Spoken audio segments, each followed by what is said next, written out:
Finding great candidates to hire can be like, well, trying to find a needle in a haystack. Sure, you can post your job to some job board, but then all you can do is hope the right person comes along. Which is why you should try ZipRecruiter for free at ziprecruiter.com/zip. ZipRecruiter doesn't depend on candidates finding you. It finds them for you. Its powerful technology identifies people with the right experience and actively invites them to apply to your job. You get qualified candidates fast. So while other companies might deliver a lot of hay, ZipRecruiter finds you what you're looking for. The needle in the haystack. See why 4 out of 5 employers who post a job on ZipRecruiter get a quality candidate within the first day. ZipRecruiter, the smartest way to hire. And right now, you can try ZipRecruiter for free. That's right, free at ziprecruiter.com/zip. That's ziprecruiter.com/zip. ziprecruiter.com/zip. We are recording this edition of 32 Thoughts, the podcast, with very heavy hearts. We're still in shock, still trying to make sense of what has happened. John Garrett passed away suddenly at the age of 74. He was in the middle of working the Utah-Vegas series for Sportsnet, known as Cheech to many. The stories that have come out over the last few days have been very heartwarming. All have the common theme that paints the picture of someone you just want to be around, someone that made you feel good. Dom, I know for myself and for you, John Garrett was part of the soundtrack of our childhoods growing up on the West Coast, and you being the resident Vancouverite of the three of us, why don't you go first? What's been on your mind? Thanks, Kyle. Cheech brought brilliance, warmth, and joy to the game we all love. And whether it was stopping pucks for the Canucks or painting vivid pictures from the broadcast booth alongside John and Murph, he had a rare gift. He made hockey feel alive, personal, and fun, even on the toughest nights of Canucks hockey. But what truly set Cheech apart was his kindness. He was a delightful human being. Generous of spirit, quick with a laugh, humble in victory, gracious always. Colleagues called him one of the best of us and someone who treated everyone with the same respect and warmth, whether it was a fellow broadcaster, a player, or a fan. His authenticity, his humor, and his genuine love for the game and for people shone through every interaction. Cheech touched countless lives. And for generations of Canucks fans, he was comforting. He was a familiar voice that turned hockey nights into cherished memories. He endeared himself not to just Vancouver, but to hockey fans across the country with his insight, storytelling, and his unmistakable love for ketchup. Young fans grew up wanting to be like him, and lifelong supporters felt like they knew him personally. He brought light, connection, and joy to so many people, leaving an imprint far greater than any highlight reel could ever capture. And though his voice is now silent, the kindness he shared and the memories he created will echo for years to come. Cheech was more than a legend in the booth. He was a good man who made the world around him a little brighter. God bless him and his family and his friends. Beautifully said, Dom. I loved Great job, Dom. Really good. I loved what John Shorthouse said on the air Tuesday night as part of the pregame show. That was excellent, by the way. Everyone that shared a little bit there, that he was the captain of that group. It was a big deal, certainly for me, like those years living in Ottawa, when the Canucks would come to town, and with it came the Canucks broadcast crew, because those were the ones that I would have watched and listened to more than any other growing up in the part of the country that I did. So getting to go for the odd dinner or a Coors Light with Cheech and the rest was such a highlight. And everything you've heard about him, it was all there to witness and to just soak in anytime I got a chance to be around it, which wasn't a ton, but all worth cherishing. And the sense of humor, the ability to laugh at himself. One night we were out somewhere in downtown Ottawa, And the young man that was spinning tunes in the bar, it was not the type of music that John was in favor of. And so he walked over to the little DJ booth with a $20 bill in his hand, pleading with the man to play something different. Of course, all in good-natured fun. But that was very much John. And still, I trying to make sense of it all here, Elliotte. I know you've been asked about him a lot here over the last couple of days. Anything you would like to add here now on the pod? First of all, Dom, I just wanted to say that line about his love for ketchup is fantastically written. That is elite writing. Just a couple of things. Number one, I mentioned this on the radio show today with Matt and Mike Fuda. Are you, Kyle, hotel room, king bed or two doubles? I think you and I both are wired the same. King bed as much as possible. That's the only thing I really care about in a hotel room. I'll say king bed, please, king bed. That's the only thing I really care about. But John Garrett was always two doubles. And he would get upset if he didn't have two doubles because one of those beds was to throw his suitcase on. It was mandatory. He had two double beds.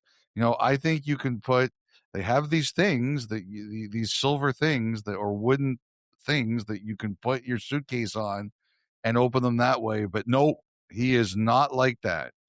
And he had to have two double beds, one for him and one for his suitcase. But the story that, we told at the beginning of the show. So Matt Marstrom is one of our producers, and he's a day one Sportsnet employee. He's been there 27 years, which is one reason that Matt looks like he's about 275 years old. But he was really close to Garrett. He was really devastated, like a lot of other employees were.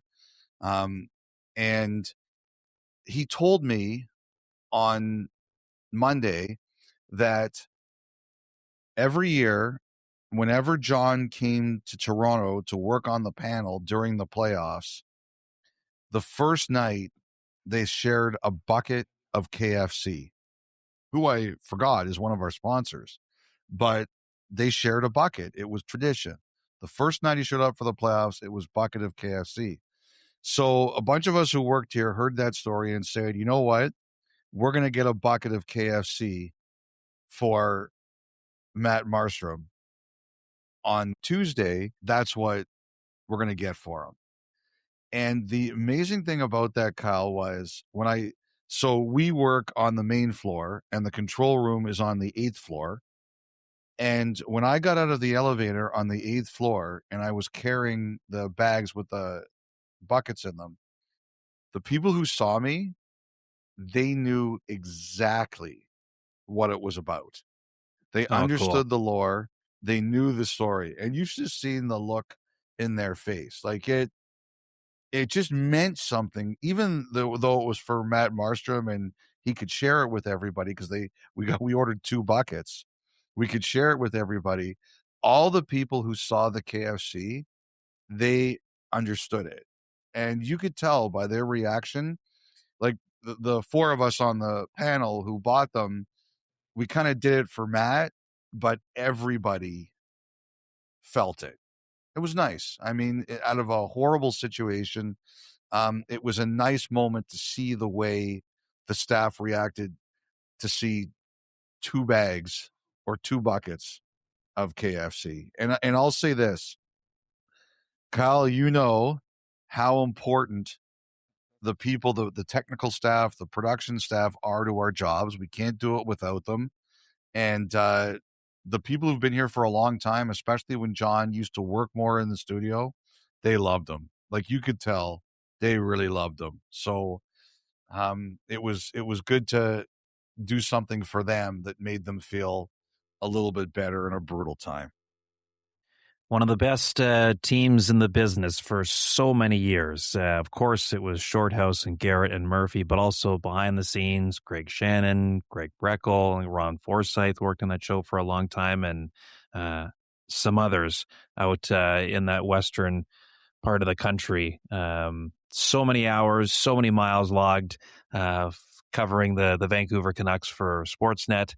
And yeah, another good one gone too soon. So we're sending our love to his wife, Sharon, his daughters, Krista and Sarah, and the grandchildren as well. John Garrett, you will be missed.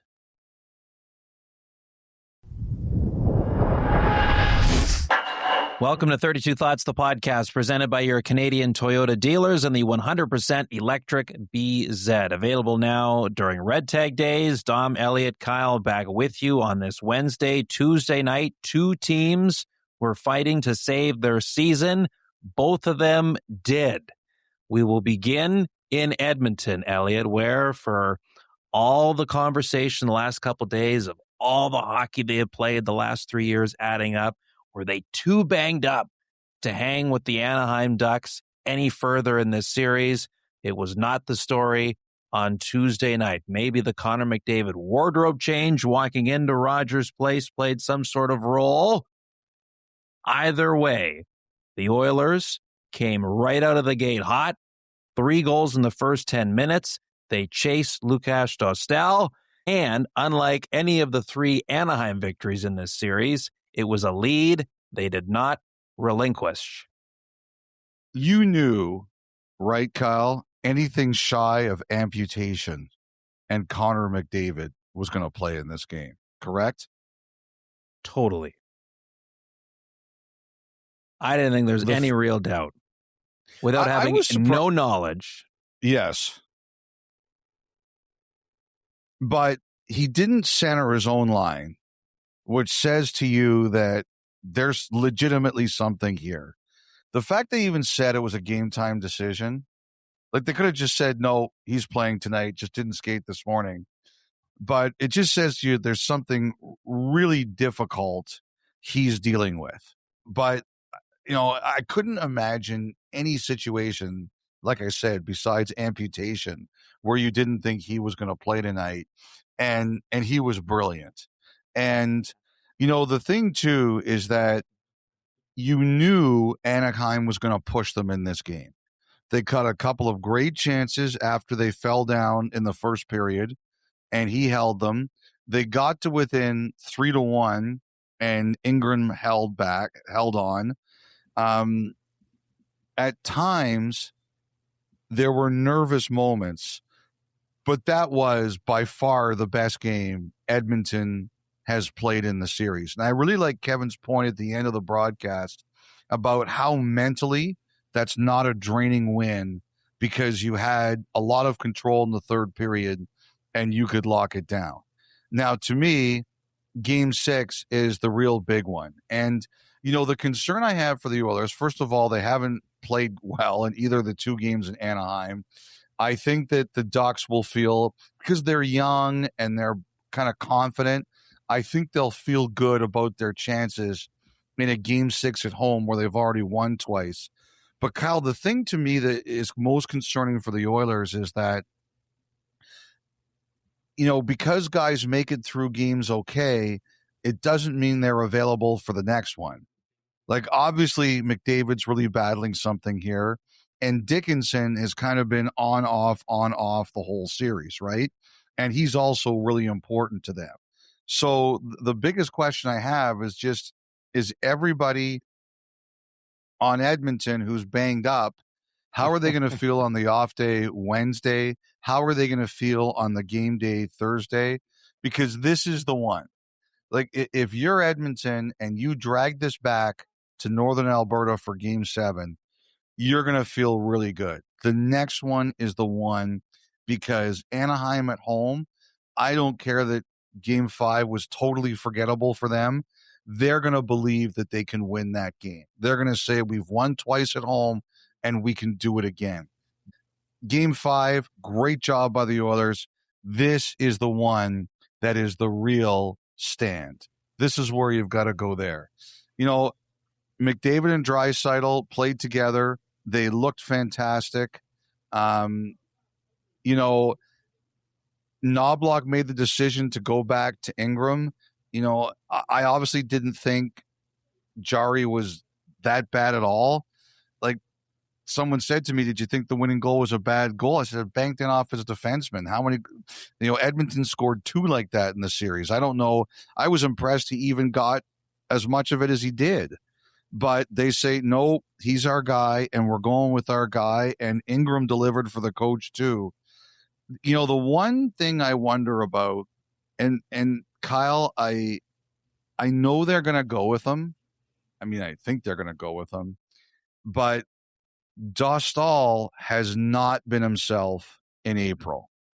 In the regular season, in April, he had an .836 save percentage and a goals against average of 3.8. Right now in the playoffs, of any goalie who's played at least 2 games, he's got a 4.32 goals against average, and he's got a save percentage of .864. Okay? So the save percentage, the only goalie who's worse is Luukkonen, and the goals against average, he's got the worst one. And, Husso was solid. Dostal's your guy. You've won a lot when, this was the 12th time this year he's given up a goal in the first shot, and they're 7-5 in those games. And he's made big saves when it mattered later in the games. But part of me, I don't think they're, like, I'd be shocked if they didn't play him in game 6. But Kyle, I think internally the Ducks have got to be wondering what is going on here, because he's a much better goalie than this. Much better. And as part of it too, all right, you make the change, and does that give off some sort of message of panic if now you're going away from the guy that has been your guy all year long, and suddenly it's Husso's net going forward? It's an interesting one. It's a surprising one, as you say. It wasn't that long ago we were over in Italy saying, boy, would I not want to face this guy in a quarterfinal game, and Canada nearly. He almost beat them. Yes, exactly.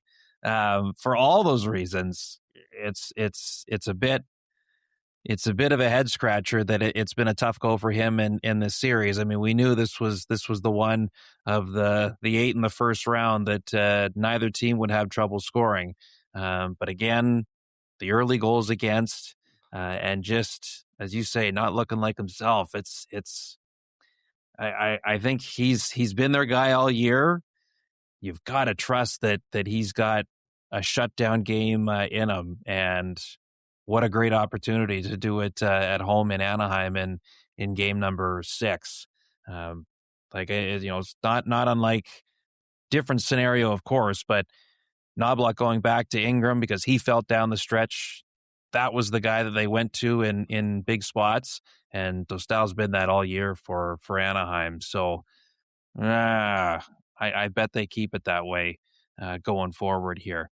It's also the timing of, by the way, there's another great feature that Luke Gazdic did with Evan Bouchard. Yeah, Paul he did Coffey. good pieces. That coffee one was really good with Bouchard. Yes, and the line, and I'm glad Kelly referred to it back in one of the intermissions of Coffey talking about how underrated Bouchard's passing was, and he ends up with 3 assists here on Tuesday night. And that one play on the 4-1 goal, that was an incredible play from so many different angles. The way he kept it in, the spinorama, the rolling puck, the great pass. But, Bouchard's biggest accomplishment may be getting BX to admit he put him in the top 3 of his Norris ballot now. Kevin, a complete about face in 3 weeks. I'll tell you something that's interesting. So Edmonton, when they lost game 4, I was having a conversation with a guy from another team, and he was saying to me that one of the things that concerned him most about the Oilers was that he's seen situations where, and we've all seen them, where the Oilers lose and they're furious, and their best players are furious. on the bench. They're very active. They're very emotional. You can see their anger and disappointment at situations. And the way that he thought they looked at the end of Game 4 in Anaheim, Kyle, was that he felt they looked a little bit resigned. They weren't as angry as he's seen them before at the end of defeats. And he wondered if they just thought that they were, Florida missed the playoffs this year. They went to the final 3 years in a row. They won twice. Edmonton's also played a lot of hockey. They went to 2 finals. They've gone far in playoffs. A lot of their guys have played in a lot of big games. And he was just wondering if they were, especially with McDavid being announced as a game time decision, if they were too injured or the same exhaustion that got to Florida got to them. And he was wondering if internally they were just worried they didn't have it this year.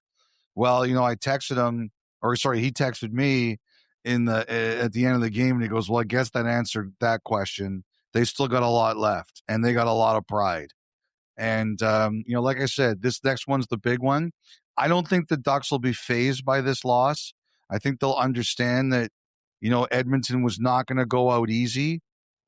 This is the mountain for Edmonton to climb right here. This is the one. Thursday night, Game 6 in Anaheim. That's the one that Edmonton is going to have to go in, and they're going to have to play this kind of game in Anaheim where they control it. Amazingly, they have been out of the first round every year since the 56-game shortened season, the Canadian division year, where they got swept by Winnipeg in the first round. Every year since, they've won at least one series, and now trying to keep that streak alive again. Game 6 down in Anaheim. The other team facing elimination here on Tuesday, Elliotte, were the Boston Bruins, who were embarrassed. We talked about how Marco Sturm was at a loss for how his team came out at home in game number 4 over the weekend, and it was a much different effort from Boston in Buffalo, a town that was ready to explode and celebrate the opportunity to move on to round number 2. Went into overtime. David Pastrnak was the guy on the breakaway. A beautiful set of hands. What a move. But I thought, too, Jeremy Swayman, for that look down the bench after he got yanked the other night and yelling at his guys, he looked like somebody that refused for their season to end here on Tuesday. I have to say, Swayman talked on Monday on the off day. He just basically said that, we're not up to our standard. But when you do what he did at the end of game number 4, Kyle, you have to deliver the next time out. When you go after your teammates like that and you make it public and you make it obvious, even if you're justified, even if everybody agrees with what you did, you have to deliver the next game. I thought the Bruins had a really good first period, and then I thought the ice absolutely tilted in the other direction. And they were all over them, and Swayman was fantastic. To me, that's the number one storyline of the game. He saved Boston's season, and, after doing what he did, he stood up strong. He held his end of the bargain. If you call other people out, you got to deliver yourself. The one thing I was really happy to see, Kyle, was that winning goal was not offside. We didn't need another night. Was it ever close, though? And boy, did Pastrnak make an incredible play to make sure he didn't go over the line with that back leg. And people, it was so close that there were people tweeting or even texting still 5 minutes after the game ended saying, wasn't that offside? And since it's an automatic review, they would have known about it. So just an incredible play. Kyle, did you see Pastrnak in the glass with those Buffalo fans? Oh, I sure did. How could you miss it? They're giving him the finger. He's yelling at them. That is what the Stanley Cup playoffs are all about. The great Buffalo fans and the great Pastrnak giving it to each other. Great game. I love the shutout. Pasternak cheer for us, and we promised to shoot the puck. Yes. It was great post-game be loud, interview but be patient with Jackie Redmond. Be loud, but be patient. I'll say this. I still think Buffalo's in a really good position. They won 2 games in Boston already. They're good enough to win the third if they have to. The 2 things that I was concerned about for the Sabres, number one, Ostlund getting hurt. He's been really good for them. And the way that Ruff talked about postgame, it doesn't look good. He'd just come back from a previous injury. That's a loss for the Sabres if they lose him. He's been a really good forward for them. I think Ruff has rolled a lot of 7s this year, including the decision to go to Alex Lyon as a starter in Game 3. I wasn't crazy about the move not to dress Josh Norris, that he didn't want to change a winning lineup, and he wanted to keep it the way it was. I assume that Norris will go in for Ostlund in game number 6, or Norris will go in anyway. But that was the one thing I was surprised to hear that post-game, that Norris could have played and they left him out. That's just one thing. I just think in the playoffs, you got to go with your best lineup at all times. That surprised me a bit, but I do concede that generally Ruff has made great lineup decisions. It's interesting. Josh Stone was interviewed by the TNT panel just before the game, and he had talked about, like, early in the series, those first 2 games at home, they kind of felt overwhelmed a little bit by just trying to deliver. You got that city, that crowd was all excited and wanting to make good there, and it was a lot, certainly, for guys that had never been through that before. But then they go into Boston, and it was like complete, perfect road type mentality, especially in Game 4, of course. And so I don't think that was the case here in game number 5. Like that team, as you say, like, they got stronger as the game went on, and Swayman was just sensational. The power play finally breaks through for Buffalo, but a lot to like, I think, still for them. And they should be feeling great about the opportunity to go into that building in Boston one more time and end their season that way. I should also mention, boy, was Bruce Cassidy, and it should not be a surprise at all, but he was a treat to listen to on the panel. And the one point where he's breaking down, actually it was during the Edmonton-Anaheim game, he did a great breakdown of the Killorn goal and the entry by Anaheim on the power play there, and kind of what everyone was thinking and what you're looking at if you're trying to defend it from Edmonton's perspective.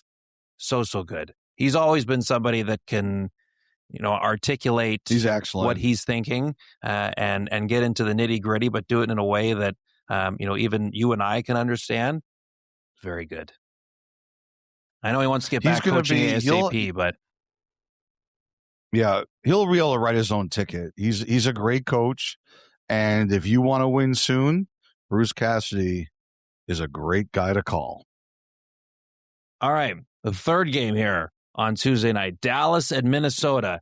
So, Elliotte, wait, hold on, Kyle. I just thought of it. Instead of better call Saul, better call Bruce. Oh, if you want to win, better call Bruce. Better call Bruce. Make a whole ad campaign about it. Starring Bob Odenkirk as Bruce Cassidy. There's a resemblance. I was going to say that's not a total reach. It's a reach. Like, Bob Odenkirk can't play Bruce Cassidy. Come on, man. I don't know. He's a pretty talented actor, I've got to say. Got triples of the Novas here now. Okay, Dallas, Minnesota. So we had talked about, after 4 games, the fact that the Dallas Stars had 3 goals at 5-on-5. It remains that way through 5 games. It has been a real struggle for Dallas, and credit Minnesota. They mucked it up big time, effectively, in terms of not giving them much to play through. But Matt Boldy, another big goal for them. And Matt Zuccarello returning to the lineup was a big thing for Minnesota. That post game with him and Kaprizov at the podium together, so good. You can just see, obviously, the respect and admiration those two have for each other, and now being able to share the ice again and connect on the first goal was almost a perfect omen to have the Wild off and running here in a big game number 5. I wonder if Jason Robertson or Mikko Rantanen or Wyatt Johnston walks into the Dallas room and goes, "Where is everybody?" Because Minnesota is getting a lot more from a lot more people than Dallas sure is. It's not only the 5-on-5 scoring, but just any scoring. Like, none of the Death players are scoring at all, and they got more injuries. Now, Gulletson said Rupe Hintz also won't play Game 6. I think if you're Minnesota, if you really have goals of winning the Stanley Cup this year, you have to win Game 6. Because every game, this series is so physical and so nasty. Every game, someone's getting hurt. Yeah. Someone is suffering an injury. And you know who's waiting for you on the other side. Yes. But, I mean, it's, you know what? It's not even that to me, Kyle. It's, you got to play Colorado regardless. But if you're Dallas, you have to go 7 now to win. You have no choice. But if you're Minnesota, you can win it in 6. Even if Minnesota wins it in 7, instead of one more game where you're really risking somebody get hurt, because it happens in every game in this series, now you're giving yourselves 2 more games where someone can get hurt. And they lost Brodin. Now, Brodin left in crutches in a walking boot. I mean, I've seen stranger things in the past where guys on crutches suddenly show up to play. I'm not exactly expecting a lot of clarity on this, but we'll see what the situation is for Brodin. But if you're Minnesota and your goal is to really go far, I think you have to do this in 6. The last game we said Dallas has proven they can win these series. Minnesota hasn't. Minnesota answered by getting a big Game 5 win where they dominated. Now I think you've got to close it. You have to close it. The one thing that was interesting to me was at the end of the game, I saw Gulletson had Robertson, Johnston, and Rantanen out there together. Is there any chance he starts Game 6 with that and puts them together? I mean, you'd think no, because the way it's going, you're throwing 3 lines out there that can't score, right? Like, nobody can score. But nobody else is scoring. And right. It was interesting to me that he tried it for the last few minutes, and it's obviously desperate. You're down 3-1 and then 3-2. You might as well do it. Is there any chance he goes with it for the full game? I think it's one of those, you start not, but maybe you don't hesitate to make the switch if you're not liking what you're seeing, because you're right. Like, you've got to find a way to spark something lower down the lineup. It has been, the main attractions, for lack of a better term, that have been the ones getting it done for Dallas here to this point. And, the point you make about Minnesota and wrap it up in 6, if you're serious about going deep, it reminds me of circumstances were a little different, but, that bubble playoffs, between Toronto and Edmonton, right? So the East do the first few rounds in Toronto, and then the 2 teams in the conference final headed Edmonton's way.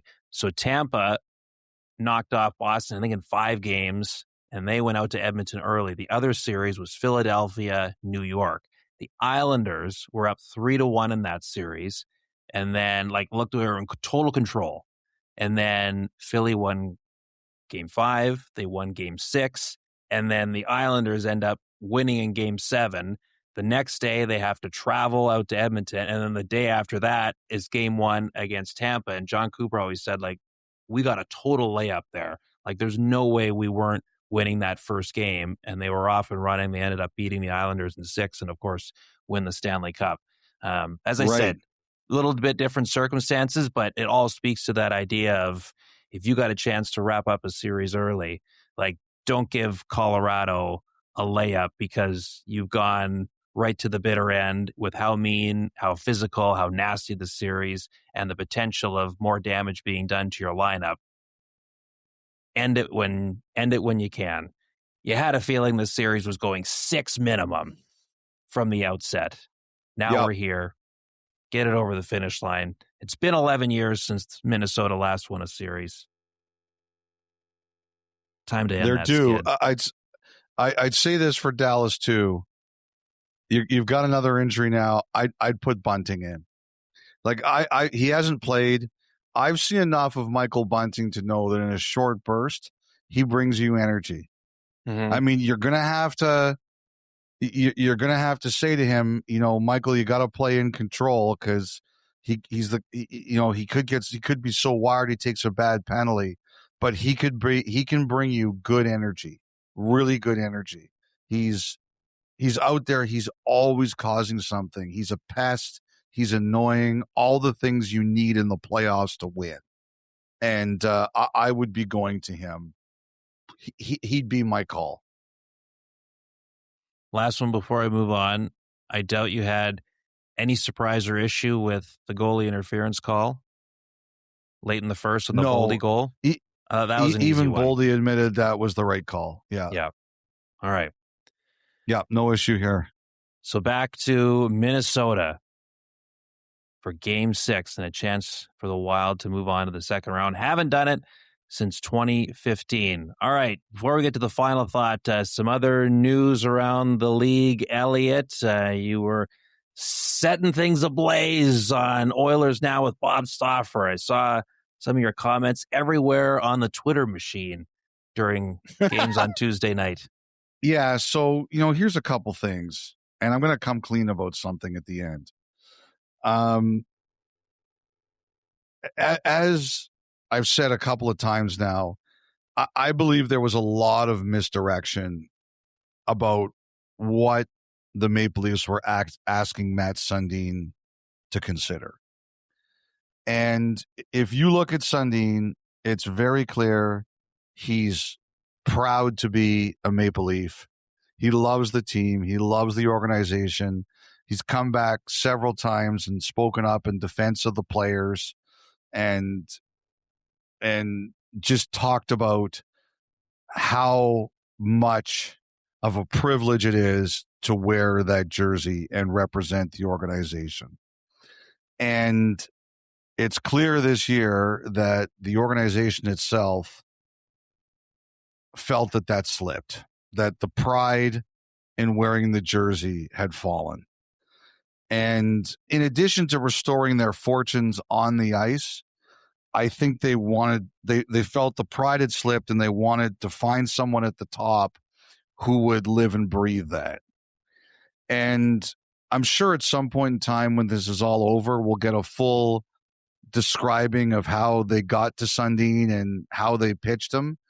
But they pitched him on, and my theory is his title, should this happen, and they're trying to make it happen, is he's going to be the vice president of hockey operations. That's my theory.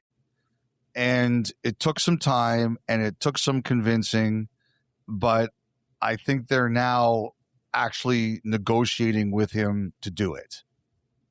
And, we'll see what it all means. We'll see how it all works. But as I said, Kyle, I believe for some time now, they were talking about a larger role than they were letting on. And I just had to figure out a way to prove it. And that's what I believe is going on right now. Someone said to me on Tuesday that I think some of the people who were interviewed, because Sundin was not through the search firm. That was a completely different thing. He was not through this hockey operations search. But I think some of the people who were interviewed kind of knew about it. I think some of them were informed, or it was discussed with them that Sundin was going to take this position, or was being pitched on this. I shouldn't say take, but was being pitched on this position, and they were potentially going to work together. I've heard there were a couple of people who were kind of asked about it. And so the other individual, I believe, is going to be the GM. And, we've reported and other people have reported, Nick's been on it too. I think that's come down to John Chayka and Scott White. And if Sundin does take the job, I think it's going to be Chayka. Now, if something happens here and it doesn't occur, I don't know where this is all going to go. I don't know what the backup plan is. But as it stands right now, I'm under the impression it's going to be Sundin and Chayka, and they just have to close the deal. Nothing is done until it's done, but that's what I believe is going on. So this role they're looking at for Sunday, I mean, is it Shanahan-esque with less of the business side responsibilities? Like, it sounds like this is a pretty big spot. Again, not that we want to get wrapped up in titles per se, but in terms of what would be under his purview.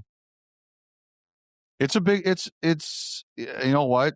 If you want to call it Shanahan Light, we can call it Shanahan Light. I don't know. I mean, that's a great question, Kyle. But I don't think it's a small role. Like, I don't think he's coming here to kiss babies and shake hands. I don't think that's what this is. I think they're really hoping he can have an active role in shaping the future of the team. Wow. And of course, I mean, a guy like Chayka has general manager experience in this league. But I suppose a guy like Sundin, in terms of the people skills, how many years he's been an ambassador, has been one of the faces of the franchise.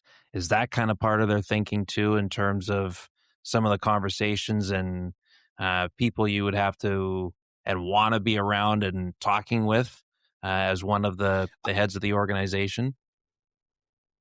Like, I'm just wondering, so. Like, beyond just a nice PR move of going, Matt Sundin is back. Oh, no. This is, to me, this is not about PR. Like, he's taking this job, like, he hasn't been around in a day-to-day role, but the biggest question is how all of this is going to look when everything gets filled out. Who do they keep? Who do they go out and bring in? Because they're going to need people who are experienced, who've been in the game. There's no question about that. So, I mean, it's very clear to me that they feel the pride of the team got damaged last year, right? The team didn't have the esprit de corps that you want to have. And I think they're hoping that by bringing Sundin back in, and somebody who cares about the Maple Leafs as much as he does, he can at least restore some of that and hope it helps to be a part of what can make them successful. All right. And you wanted to come clean on something? Yeah, I got to tell the story. I was really trying not to say it, but I had a reporter call and ask me about it. So I figure I better tell the story myself. So, we reported Sundin a couple of weeks ago that he was in town meeting with the Leafs. And the way I found out about that was, right before the playoffs, as you know, Kyle, during the playoffs, you work almost every night and there's less family time. So my son and I went on a date. We had a father-son date at one of the city's great steakhouses, Harbor 60. Yeah. And yes, and we were going to the bathroom, and we walked right into Matt Sundin and Keith Pelly. And so it took me a day to kind of figure out what was going on, but we didn't find out about it because I'm any kind of great reporter. We found out about it because I like meat. It was like the Thoughtline experience in real life. You just backwards stumbled right into another scoop. Yeah, it was kind of weird. I was like, what? Like, it was really there were 3 double takes there. Let's put it that way. Yes. That's awesome. Did you say anything, or you just like the nod?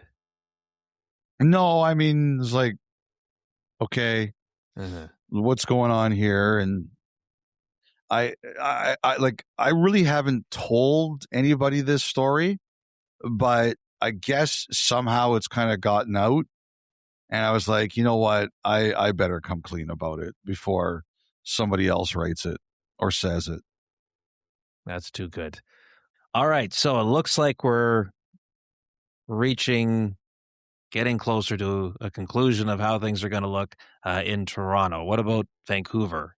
You want to add there?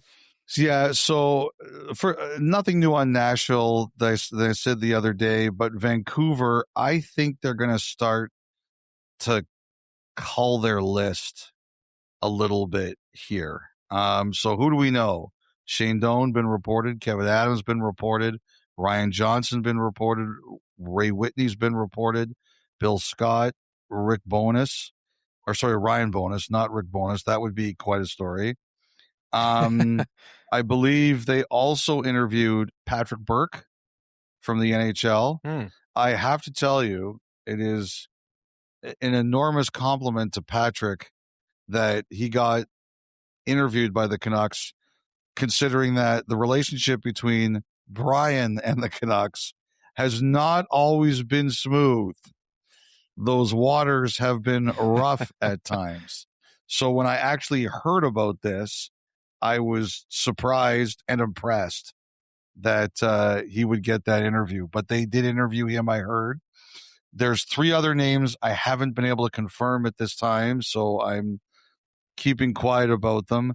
I believe they had some interest in Tom Fitzgerald, but Fitzgerald, I believe his true interest is in the Nashville job.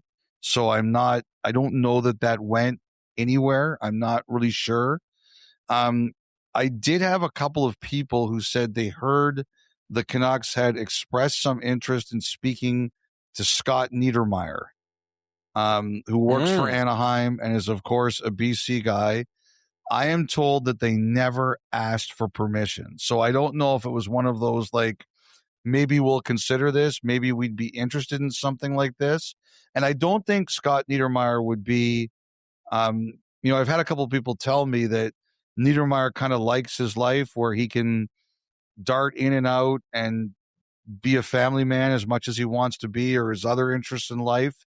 But I did have a couple different people who told me they heard the Canucks had interest in Niedermayer. All I can say is that they never officially asked the Ducks for permission, so that it was either incorrect or it just didn't go to that point. So, we'll see. I think they're culling the herd a bit here, and we'll see where it goes.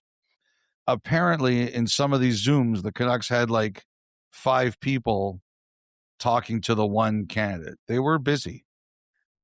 Well, I mean, if these exec searches go on any longer, like, we're going to have our own designated segment of the pod. We'll have a name for it and everything here as we check in week to week of where things are at. But thank you for that, Elliotte. Also, in the nation's capitals, the Senators have done their locker cleanouts, their exit meetings. We did not hear from Brady Tkachuk one final time, and for all the right reasons. Congratulations to them. Their family has grown by another. Wife Emma giving birth to their second child. But with all of that going on, the buzz remains of his future in Ottawa. We heard from Steve Staios, heard from Travis Green. What did you parse from a general manager who has had to answer the question more than he has wanted to since taking the job in Ottawa about the desire of his captain to remain with the Senators? The number one thing I took away from all this is that Ottawa's not even going to consider trading him unless they're forced to. We know how sensitive the Senators are to the rumors, but you can tell Staios, Michael Andlauer, they have enormous pride in their team and their franchise and their city, market, whatever you want to call it. They don't like this, and they react very negatively to it whenever it pops up, which I think is all fine. You should have pride in your organization and the market in which you work. Just watching it and listening to it, it's very clear, Kyle. The Ottawa Senators are not doing this unless it is forced upon them. It's not going to be their choice. Never. It's going to have to be forced upon them for them to move on. All right. With that, why don't we get to the final thought, which is presented by the Toyota BZ. So, Elliotte, a name that we had mentioned on this pod a few weeks back now, Kade O'Rourke, 15-year-old right shot defenseman, born in Texas, 6'1", a lot of intrigue, a lot of potential there.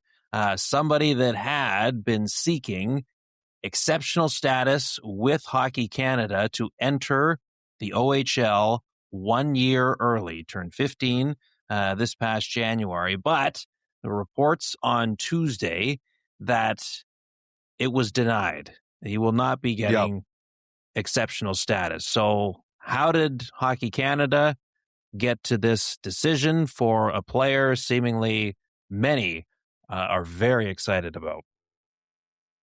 I was surprised, Kyle. I really was surprised. I just think in this day and age, like the CHL is battling. They are battling for talent. And, you know, it's even more competitive now, and you have to fight to get these players and keep these players. So I have to confess, if I was in charge, I would have done it. I would have said, if Kade O'Rourke is anywhere close to being considered, we open up the door and we let him in. Now, he would have been taken in the OHL. That was his area. And I heard the OHL is really unhappy. I've heard they're really disappointed and they're really unhappy about it. Now, I asked if there is an appeal process of any kind here, and the short answer is no. And the longer answer that somebody gave to me was the only way there's an appeal process is if they didn't want to be part of Hockey Canada anymore. So as long as they want to be part of Hockey Canada, nope. So this is the final decision, unless we're really going off to uncharted territory. Now, if you've been familiar with this at all, there's been a couple of reasons why, obviously at the end of the day, Hockey Canada didn't feel he was truly exceptional like some of the other players who've made it at his age. But there's been some accusations that maybe he wasn't treated the same because he's American born, as you pointed out, and not Canadian. And I did have someone tell me that one of the things that he'd heard was that they were worried about the possibility he like goes, Oshawa had the number 1 pick in the OHL draft, that maybe he goes to play for the Generals for 1 year and then he goes to the U.S. National Development Team. And the CHL Hockey Canada did not want to risk that. Like they just, no, like we want someone we feel is going to be here. And, I will say I posed these questions.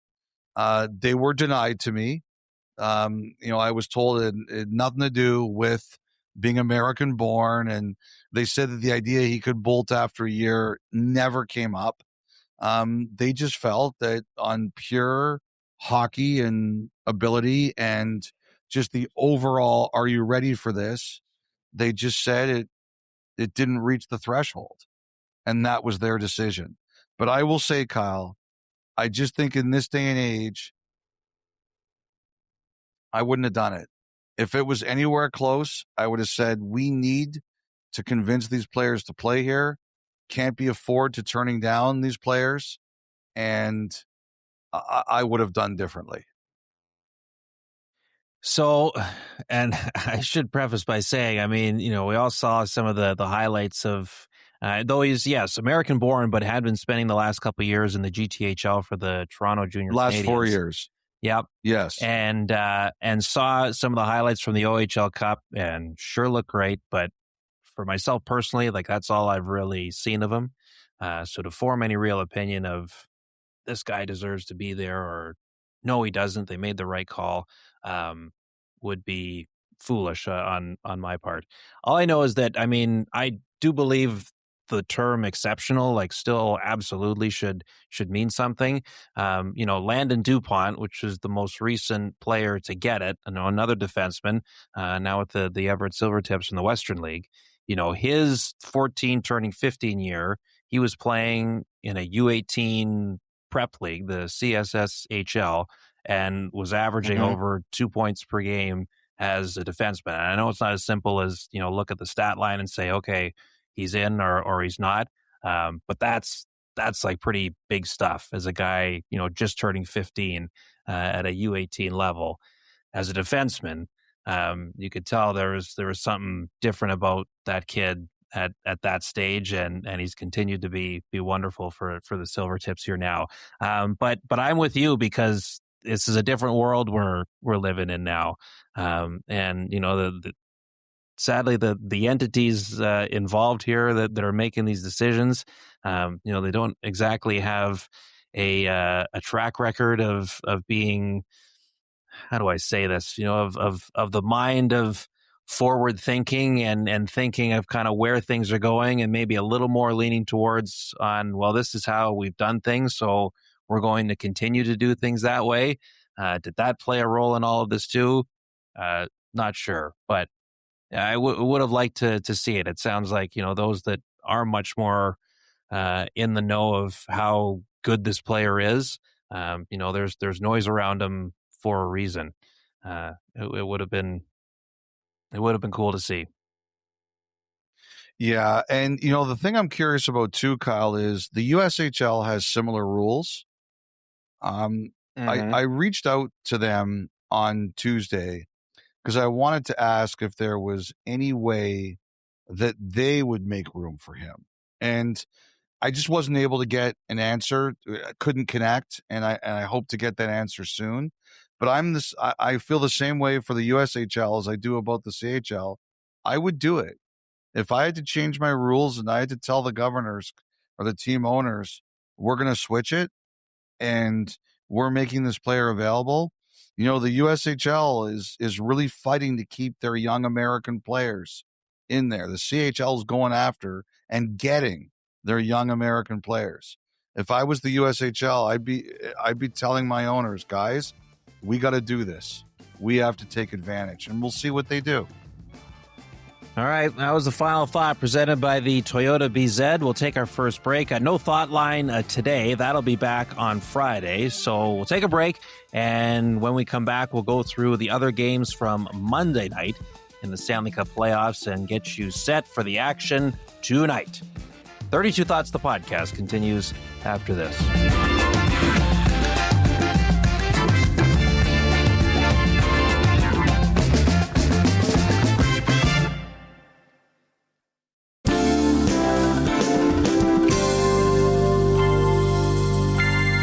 All right, Ellie, let's go through the two games from Monday night, and we begin with where the night ended in Salt Lake City. Shea Theodore was the hero for Vegas in overtime to tie that one up at 2 games apiece. John Tortorella was he just over a minute in his pregame media availability earlier that day? Continued to say, we're ready to play. We're ready to play. And they were out of the gate. Dynamite, but a veteran Vegas team, after letting a 3-goal lead slip away, trailing at one point in the third, none of it shook them enough to lose control. They head back to Vegas, all square there. What a game that was. It was like 3 games in one. It was the Vegas game, the Utah game, and then the Vegas game. Goals disallowed, come back on, Tortorella back in the room. You can tell one thing that you really learn about people who love hockey. John Tortorella's had how many coaching jobs? He's 67 years old. He's back in the game for who knows how long here. And he's just as excited watching that game get won as he was when he coached his first one how many years ago. It's hilarious. He goes back into you should know by now, and it's kind of unfortunate in a way, but it's just where we are. When the puck goes in, especially the head coach, you probably shouldn't be charging back into the room. You should be looking and saying, okay, is there anything here that I have to worry about? Like, it's kind of funny.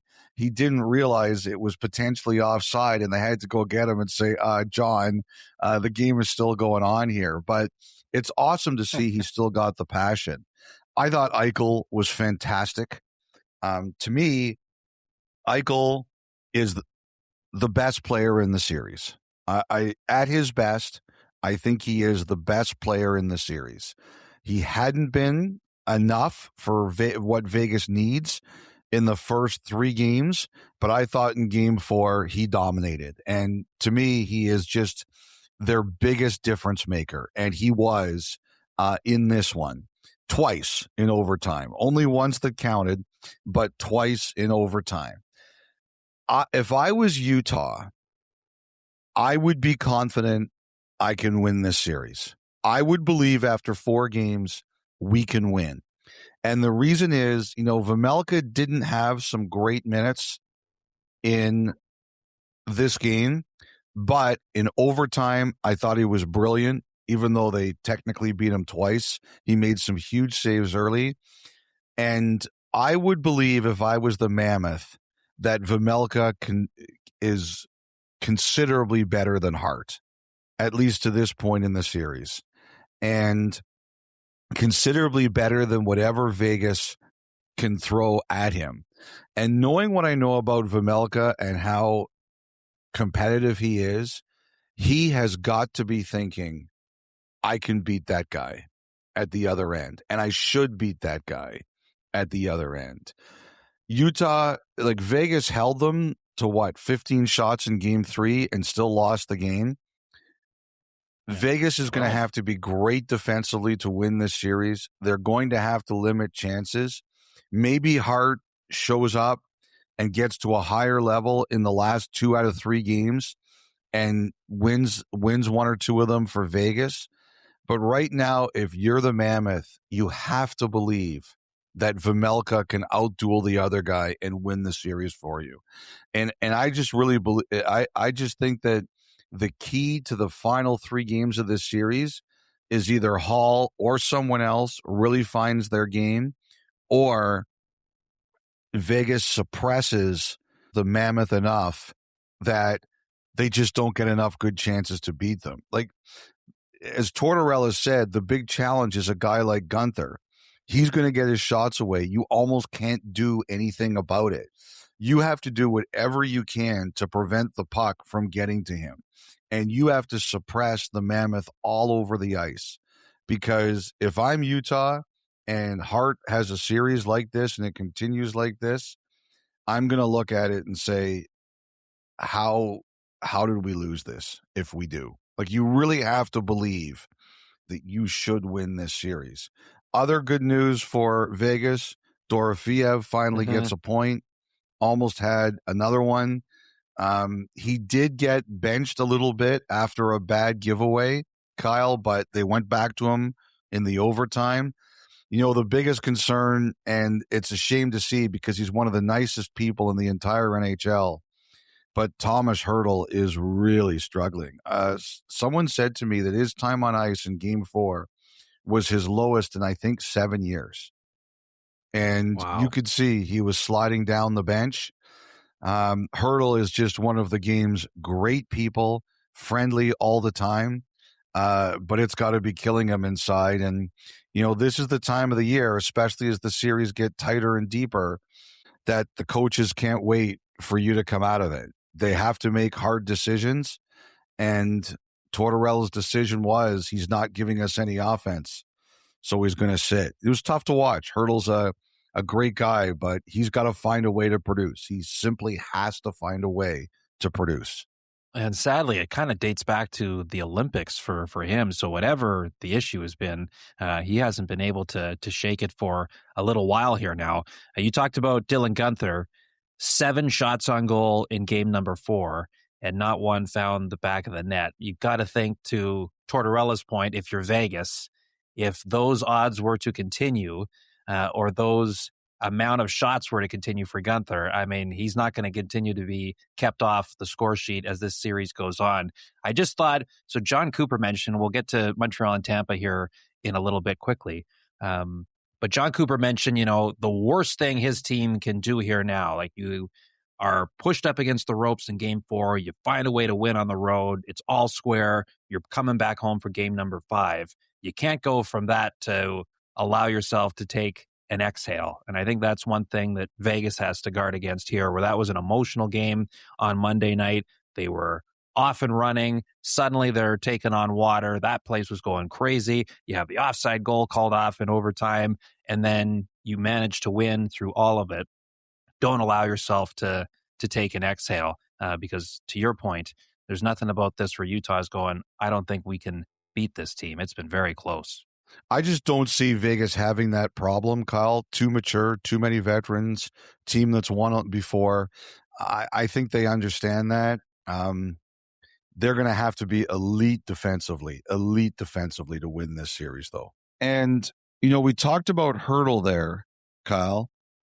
Yeah. Utah, Andre Tournier discussed J.J. Peterka got benched. And he acknowledged it, but then he said, look, we're keeping it in-house. We're not going to talk about it any more than that. We had our conversation with him, and that's it. The thing about a guy like Peterka is we talked about Utah should feel confident that they're better in goal, and that's how they can win the series. Peterka, properly motivated and wired to play well in game 6, that's a guy who can score for you. That's a guy who shot. We talked about Gunther. That's another guy. You need one shot to score. He can do it for you. He's got the narrative, Kyle, right in front of him. Benched in game 4, hero of game 5. It's right there for him. So game 5 will be late Wednesday night from Vegas, 10 Eastern, 7 Pacific time at T-Mobile Arena. Meanwhile, the Battle of Pennsylvania, it's starting to get a little bit tighter now, Elliotte. Another win for the Penguins. They can win in the playoffs in those bright yellow jerseys. Not everyone was sold on it, but they got to win in those uniforms to keep their season alive once again. Another win for Artur Shilovs as he manages to hold steady. A young team in Philadelphia who have so much hope going forward and a lot to be excited about right now. But this is a group that is learning how difficult it is to get a series over the line once and for all. So Philly showed up at the start of the series. All their players were there. They were ready to go. And they played with structure. They played with discipline in terms of the way they were expected to play. And they jumped out to the 3-0 lead. And some of Pittsburgh's guys, we were looking at them and saying, where are they? When are they going to arrive? Well, now the cavalry has come and more of them have arrived in the series. Number 1 on that list, Kyle, is Anthony Mantha. Finally got a point, got an assist. And in a series where there's been a lot of quote-unquote physicality after the whistle, few cross-checks here and there, few punches here and there, he delivered one. And, this series is not, like many of these, is not for the weak or the faint of heart. And if you are not prepared to engage, you're not going to be effective. And, maybe the Flyers fans didn't like what Mantha did, but this has been a full playoffs of both teams in all series delivering these kinds of blows and messages. You cannot shy away from it. You have to at least be involved in it. And Mantha arrived. The guy I'm waiting for, Dewar again, had a big day. He had a great year for them, and they needed him to be more impactful, and he was. So more and more of the Penguins are starting to show up. To me, that's been the biggest difference in the series, is that Philly started on time and Pittsburgh didn't.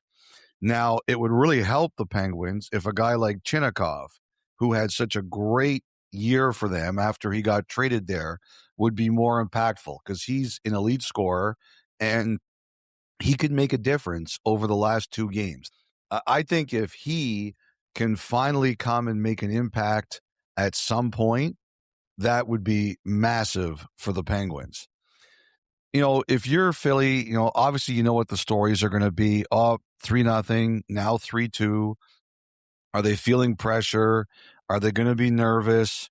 Rick Tocchet said on Tuesday that they're thinking of putting Bonk in on defense, who's never played a playoff game before. I think you have to reset your mentality a bit. You have to remind your players that if they were told before the series they had a chance to knock out Pittsburgh on home ice in Game 6, they would have taken it. And you have to remind your guys of that. I have a feeling this was supposed to be a 1-game thing with Mishkov, so I suspect he goes back in. I don't know that for sure. I suspect he goes back in. I thought Bump was really good in the lineup for him. On the score we'll sheet. See how this. What's that? On the score sheet. On the score sheet. We'll see how this all plays out. The one thing about it it's really interesting. I was talking about this with a manager of another team. You're one of the things you really think about in the playoffs is enough trouble comes your way that you try not to walk yourself into any controversy. And he's fascinated by the fact that this player is such a lightning rod, both good and bad, that Philly could be up 3-1 in a series going into that game.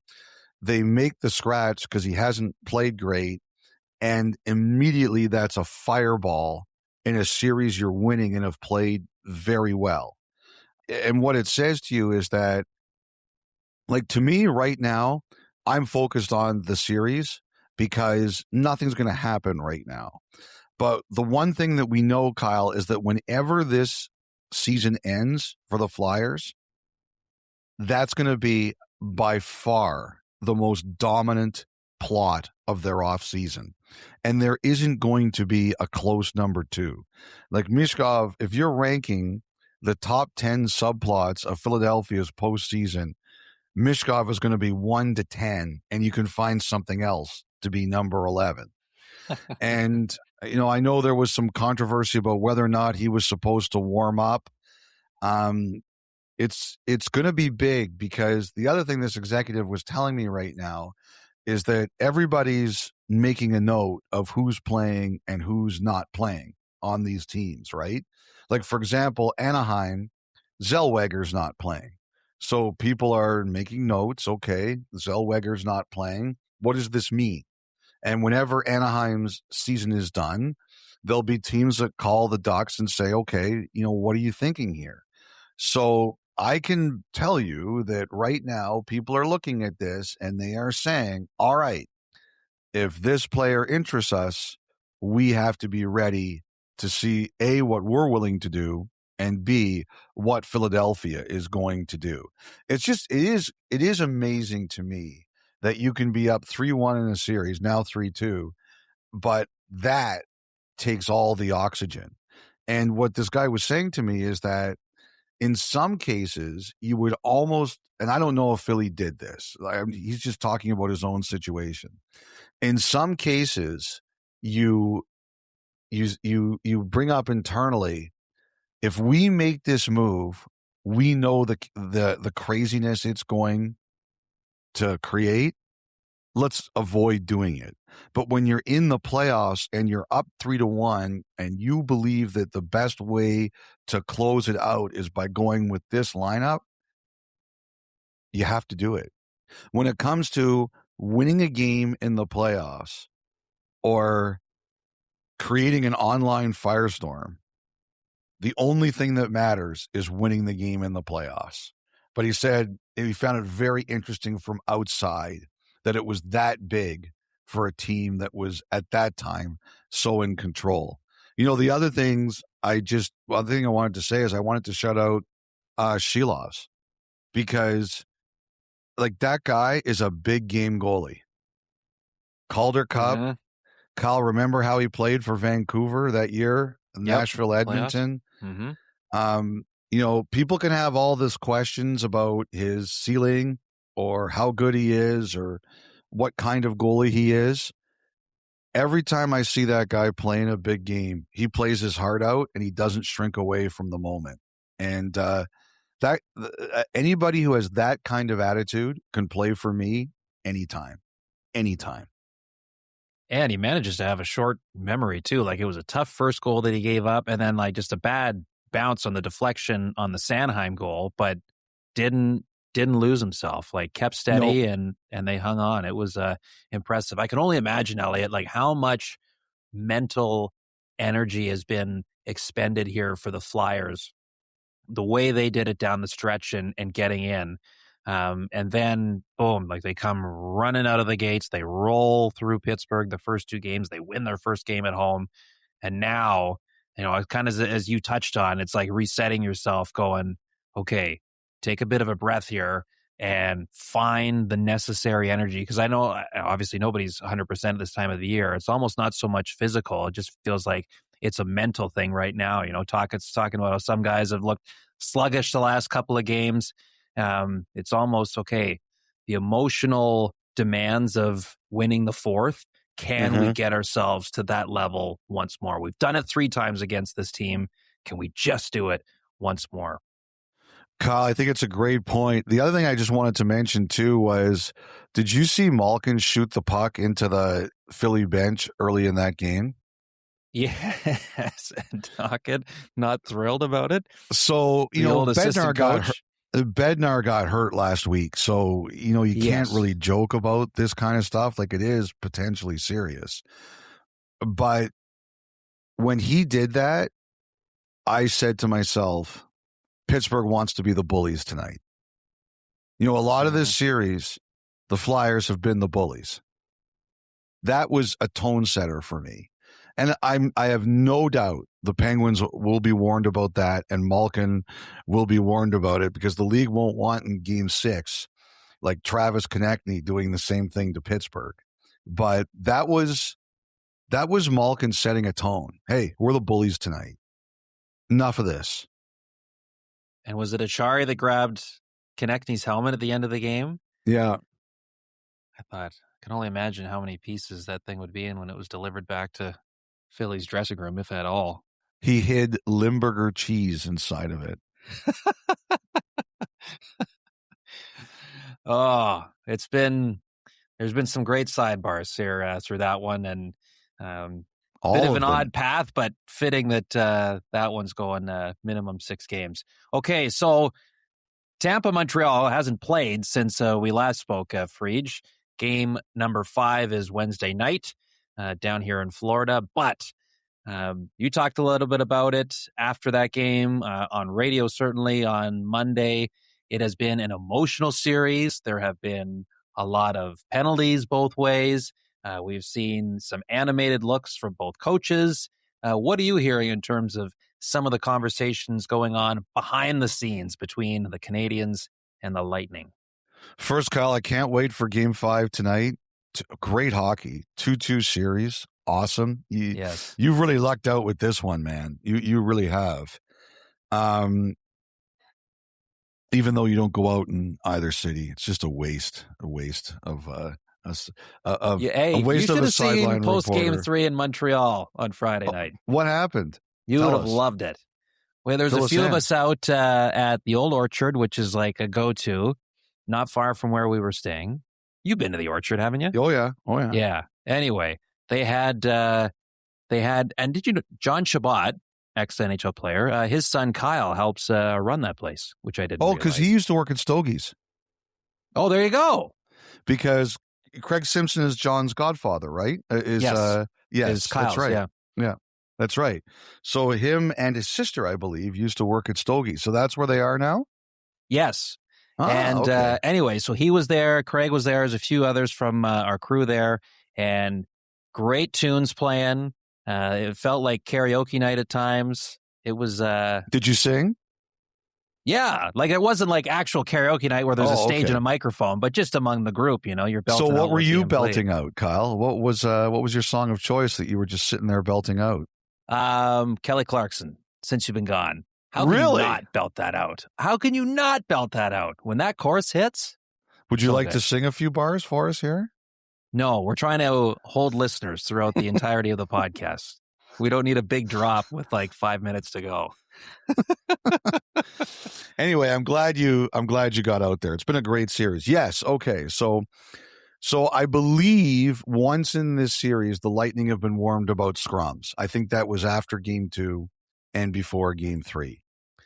And I'm curious, very curious to see how this one looks, because I believe the Canadiens feel that John Cooper is a maestro with the officials, that his quote unquote encouragement has been working for the Lightning in this series. Now, there have been a lot of penalties called, and there have been a lot of complaints both ways about this. And the embellishment is terrible. Like it is. And it's not just this series. But in this one, it seems to be particularly bad. But yes, it's everywhere. But, when I look at Cooper like this, when he's confident, he's calm, he's cool. He looks like he should be on the cover of GQ as opposed to coaching an NHL team. But when he's worked up like that, we're in a fight. I have to help drag us through this. I am needed. And he sees that they're in a really hard series against Montreal that could go either way. And the law school student, he is working it. He is working it. And someone joked to me, they said if that was Brind'Amour, they would have stapled him to his desk in the office already. Like they just would not have let him do that. And because I guess that Brind'Amour is the guy that when they compare everybody else to. But, it's going to be interesting because you Campbell River guys, you guys are nuts. But I just heard that there were some talk about Cooper's encouragement. And I also think that the other thing that was pretty funny is I tried to find out what happened with Jack-Eye in Game 2. And because remember, there was a big scrum and Tampa got a penalty and Montreal was going on a power play. And then at the beginning of the second period, I think it was, he got a 2-minute penalty. And I was told it was taunting, but you went to him, right? Yeah. So a few of us asked what had happened. And his explanation was that he was going by the bench and he got dinged on the score sheet. It's unsportsmanlike conduct. He was going by the bench and there was a Tampa player that had like their stick out. And I don't think it was necessarily out like he was trying to hit Jack-Eye or anything, but just like, I don't know if he was leaning over the bench and as most guys do, blade up on the bench and it was hanging out over. And as he went by, he swatted the Tampa player's stick with his own. And I guess right away the referee was like, you. And that was that. So it's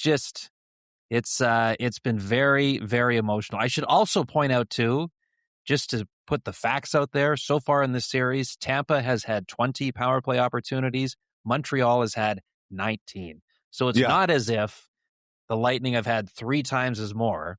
Maybe I'm a little more willing to hear that side of it, of Cooper working the officials that way. But it's not like necessarily they've been garnering way more chances on the power play because of it all. But the man is a lawyer. Like he talks, but whether it's that or the ability, as he said, to be able to read people, he's going to put those skills to work, even from behind the bench now. Are you interviewing him before Game 5? I don't know that yet. as we sit here right if now. you are, it is your duty to ask him, John, do you think you intimidate referees? I will. And I have to say, I forgot to mention this last pod, but credit to you and the panel the other night, taking my question to John about Expos Fest and how deep you guys went through different players that played for the Montreal Expos and making comparisons to other players in this series. I was very, very impressed. It just kept going. The names kept coming up. It was off It got a little bit that. out of control. Yes, after but a still, while. the fact that you could even do that. Very good. I watched a lot of Expos baseball when I was a kid. I still think that year they lost to Philly, 1980. Oh, that was brutal. Okay. Even before 81, which was obviously brutal too. So we'll see. We'll see about that one. I'm glad we got the mystery of what that penalty was, because when I heard it was taunting, because I asked somebody what it was, and they said it was taunting. So it's interesting that you heard that Jack, I said it was because he made contact with the stick, but because it's kind of funny, like I guess Gensel is like an elite level chirper. Apparently see him in the middle of it. Apparently he's great at it, like just elite chirping skills.